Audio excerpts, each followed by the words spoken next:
There we go. Excuse me. Here we are at the Flying Can Ranch at Cedar Creek, Lake, Texas. This is going to be like the last thing I'll talk about on this Umarex Glock 17 Gen 5. And this is the one that came with the belt fed magazine 21. And I was discussing whether I would actually buy a replacement since I really boogered this one up. And I'm going to explain to you what I did, what you shouldn't do, and then, how you can get out of it. Now, in the case of this, I actually did have the receipt. I just didn't have the clamshell anymore, and I wanted to return it in its entirety. Couldn't do it, but I got it working. So what I did is I found a refurbished one. And I'm going to make a little comparison of what it looks like up inside this is why I took the magazines out. Now, I have here with me this really kind of a cool light. You can pick these up at, Walmart has them, I believe. That's where I got mine at. And it's a very bright, I'm not going to turn it in front of the camera, LED type thing. So you can turn it on this way. You can see it gets very bright. But on the back it glows. So if you're working on something, you got other people around you, it makes you very visible. You can, and you can see it's got a bar on there right in between those two red things. So I've been using this quite a bit. It does come with a charging cable, and it does have a USB port down here at the bottom. You can dim it to like so, that still remains bright. Or you can actually, strobe it, and then this will strobe also, and we're going to get off on that. We're going to be borrowing that, but they're very handy to have. They're not expensive. Like I said, it comes with a charging cable. And if you do a lot of work on stuff, I've been doing some sump pumps, and sometimes I get into buildings that have automatic lighting, but sometimes you got to walk a little ways in there to get the lighting to kick on, or you're just outside at night doing something. Well worth it. No, they're not sponsoring to make this video. I just thought I'd kick it out there. All right. We're going to turn the light on, and then we're going to talk about what was going on here. So, what happened was I used all these pellets I was shooting at them that were working really well. And then, excuse me, when I made the actual video, I put some Game-O Tomahawks in there. Again, I'm not downgrading the Game-O Tomahawk. They're a good pellet. They fit too tight into this. As a result, they started packing up inside the barrel. Now, I've had this problem before, but I've had it with a brake barrel, and I was able to resolve it by using a very thin brass rod and gently tapping them out, which is what I tried here. But what happened is, let's flip this up here so you can kind of see it. The barrel broke loose and pushed all the way back, and now you can really see that got very distorted. I have to do some more work to it. It is working. But I was curious, how close was I to getting it, like, politically correct, so to speak? I've tried every way I can to push it a little forward. That's not working. So on the original, yeah, my girlfriend sees this. She's going to whoop me. More money. This is exactly how that barrel sits in there. So you can see it's a little bit behind this lip. Let me see if I can move my head. There you go. Hopefully we can get that in there. And it looks, very, very decent. So this is the remanufactured, and this one was the one that I repaired. Now you see I'm quite a ways, well, not quite a ways, but I'm a little bit past that little lip right up here at the top of the slide. and I had to grind this down a little bit to get the mag to work in and out, but I got it working. So, that being said, what I should have done, one, kept the clamshell receipt. But, you know, if you come across this problem, I believe this is like and it's not marked on her, or if it is, I can't see it. I believe it's like a 3/8 drill bit. And what you're going to do is, let's get this one out of the way. You can run that in there and then very carefully drill out, you know. I got some of the pellets pressed out, but I had one hung, and then I made another discovery that may have caused me to be a problem. But neither here nor there. If you run into this problem, now bear in mind, these are a rifle barrel, so you have to be very careful. I have made a video of me shooting this gun after I repaired it, and it was working quite well. So, with that being said, you do have a rifle barrel, and then I just drilled all the way till I finally got all the pellet out, and I had to be very, very careful in this drilling process. You have to work very slowly, kind of tapping in there, so that you don't run your drill all the way into the back of your gun and damage that as well. You want to keep it just where it comes out. You see, you don't want it to go all the way. So that's what I did. That's how I got them out of there finally. And then you're probably going to need a very good 177 caliber brass brush. It really, really works that barrel, because some of that is going to be caught up in the grooves.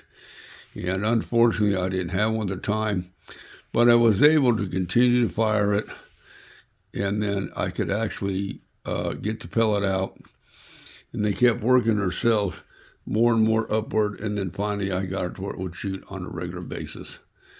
So, as I said before, I had a rod and I was tapping that, and I was pushing the pellets out the backside. There was probably 3 or 4 pellets stuck up in there.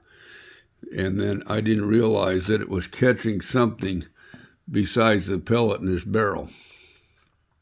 Because if I put the same rod in this one, it would not go all the way through. So obviously I was hitting something, which broke my barrel loose, which smashed it into the back, which led to that sort of a distorted look.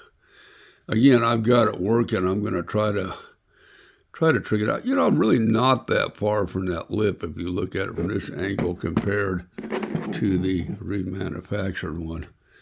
But I could definitely clean that up a little bit more, and I probably will. A light Dremel will reach in there. I've got a couple of fine files, and we'll straighten it out. But it's working. And it's shooting probably every bit as good as the remanufactured one. So that's my tip for you. If you get one hung up in there, you're going to need, you can find these at Home Depot, Lowe's, and then just, if you have a variable speed drill, just try to run it as slow as you can. And don't press in, don't go crazy and ram it in there. Just kind of let it work slowly, and then tap out whatever lead you can, work it again, tap out whatever lead you can, and then very carefully let it come out the back, but don't slam the back of the gun with it. That's how I fixed it. So don't do like I did and try to beat them out of there. I maybe if I had this with me and I was tapping it, they might have pressed all out. You know, I'm not sure. But it did. Mine broke the barrel, the internal, the little shiny barrel loose, and it slammed it back into here. And then I rigged up a pad thing but I didn't realize the thing that I was trying to push it through was catching, which probably was what made everything a disaster. Had I had this and lightly tapped it, I probably could have pushed them out. Now, the reason I say put a brass rod through is that is a rifle barrel, so there could have been some lead and stuff still caught up in that rifling. And I think that's what I had, and I finally got it all pushed out, cleaned out, and it's looking pretty good. I'm not going to run my bore light up there and show you. It's still working well, but that's how I got out of that situation. So that's why I'm saying don't do what I did. But you can do this routine. You know, don't get in there and beat on it and this and that, and then, you know, jack it up like I did here, although I did get it working. But, you know, I had to get this one to show you how it was supposed to be. We'll do a little top shot, and then you can understand what I mean about that lip, because here's the one I did, and you can see it's still sticking out quite a ways from that. And I've tried and tried and tried to press that up in there a little further. It's not doing it. That's still very distorted. Still needs a little bit of grinding done to it, but I got it working. You know, that's how I did it. So, now I want to pass on to another subject. I think Walther, I can't remember off the top of my head, also makes one of these belt-fed type magazines. And then I had a SIG-like assault rifle. I can't remember the name of it. It ran one in it. And if I remember right, that might have been 22 caliber. But if you were to go on to Airgun Depot or Pyramid Air or wherever and read about the reviews, none of these come with very good reviews. The SIG one I had jammed up horribly bad, and I was able to take that back. Then I couldn't even, I just, be honest with you, I've said this before, I digress, but I haven't had any luck with any SIG air guns ever. All mine jacked up, and I know people said, oh, I don't know what you did, but mine works wonderful, but none of mine did. I would maybe be interested in the SIG brake barrel. That's comes across with pretty good reviews, but as far as the CO2 or the 88 gram assault guns and things like that, no, they just don't make it. So this is a cool idea, but as I've said before, I think it's an inherently bad design. You know, I really do. I think it needs some more work. I mean, you're onto something. The big problem is I put some, what was I using here? This, there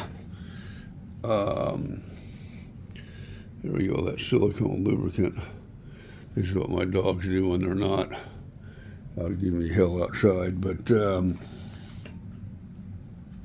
to make this belt turn much easier, because it leads to a very, very crunchy trigger, all in all. I like the feel of the gun. It's very beefy, it's very meaty, it's feels good in the hand. It has those wonderful SIG sights on it, and they work. I'm just not keen on that design. So I just want to show you how I actually fixed it, and then what got me in the predicament. And like I said, I wish I could find that rod. I don't know what I did with it, but that almost destroyed this gun. So if I would have had the clamshell and receipt, I just would have returned it and said, no, I'm not interested.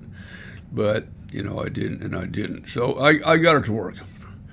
But I did purchase a remanufactured one to show you how much better that looks up inside there in comparison to what I did, because I was messing around. Sometimes I can get the mag in, sometimes I couldn't. So I'm going to clean it up a little bit more. But that's all I'm going to say about this topic anymore. So that's how we do it at the Flying Can Ranch. I just want to pass on that little piece of information, do a by way of comparison. Again, I got to do a little cleanup on this one yet. It's working quite well, though. And I just want to put that out with you. So if you get yourself in this predicament, now this is on a pellet pistol. I don't know how well you get jams or stuff out of a BB type, but I haven't had the same problem. I bought this same thing and I did a review on it on the BB version, and it works really good. I'm very, very impressed with it. So that's how we do it at Flying Can Ranch. I think I am going to move on to other things, and we will catch you later. Bye.